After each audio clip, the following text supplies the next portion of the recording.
안녕하십니까, 강동원 변호사입니다. 이번에는 기업 명예훼손관에 관해서 말씀드리려고 하는데요.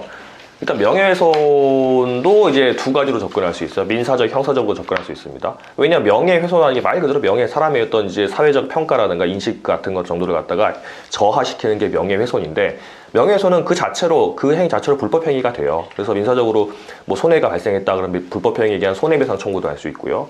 명예훼손 하지 말라고 이제 명예훼손 금지가 처분할 수도 있고 할 수 있습니다. 그건 당연히 할 수 있는 거고, 다만 기업한테 이제 기업이 피해자일 때 가해자에게 명예훼손으로 형사 고소를 할 수 있는데 조금 문제가 될 수가 있습니다.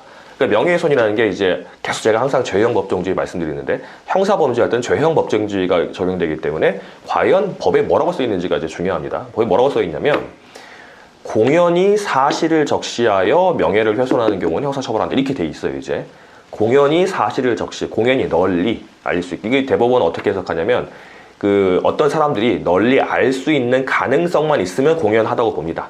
그러니까 이제 내가 어디 가가지고 광장에 가서 A 회사는 악덕 기업이고 사람들을 쥐어 짜가지고 뭐 퇴직금도 안 주고 월급도 안 주고, 그 다음에 예를 들어서 음식 만드는 회사 같은 경우는 음식 만드는 거기에다가 그 머리카락이라는 게 불순물 들어가는 거 다 보지도 않고 나 한다 이렇게 막 떠들어요. 그럼 당연히 공연성이 있는 거죠. 그리고 제가 한 5명한테 제가 다 그런 말을 해줘요. 막 이렇게 해주면 다 공연성이 있는 겁니다. 근데 한 명한테만 말해도 공연성이 있을 수가 있어요. 왜냐하면 제가 누군가에게 뭐 예를 들어서 카카오톡으로 이렇게 보내줬어요. 그런 내용 보내줬어. 그러면은 그 사람 받아가지고 별 생각 없이 다 이렇게 퍼뜨릴 수 있는 거 아닙니까, 이제. 그러면은 공연이 인식될 수 있는 가능성이 있기 때문에 공연성이 있다고 봅니다. 공연이 사실을 적시.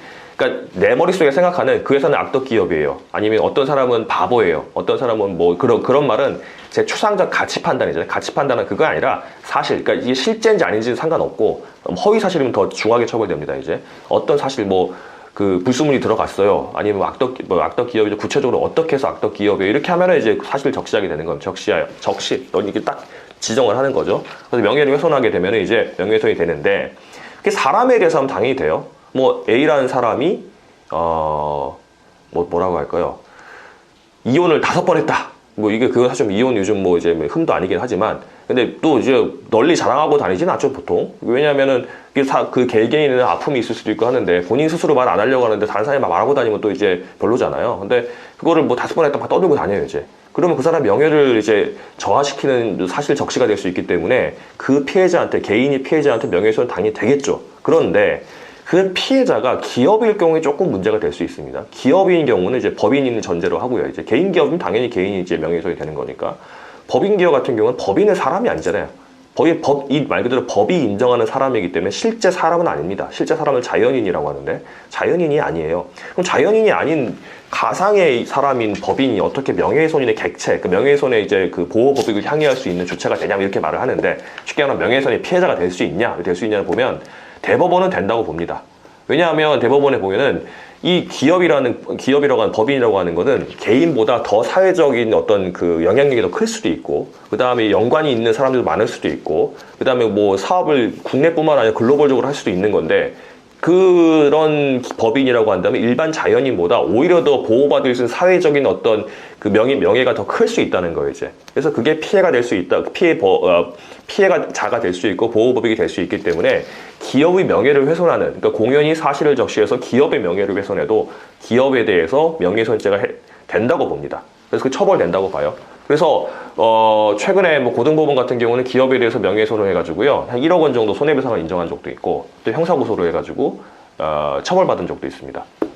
이제 제가 알았던 내용 중 뭐냐면, 판례 중에 뭐냐면, 요즘 음반이나 도서 같은 것들 이제 어디 베스트셀러 순위 많이 올리잖아요. 그거를 막 조작을 해가지고 이제 막 올리는 경우에, 그랬을 때, 그러니까 어떤 출판사가 조작을 해가지고 올린다. 그랬을 때 그게 이제 명예훼손이 되냐 안 되냐 있었는데, 결국 명예훼손이 됐었고요. 그렇게 주장을 한 사람이 처벌을 받았었습니다.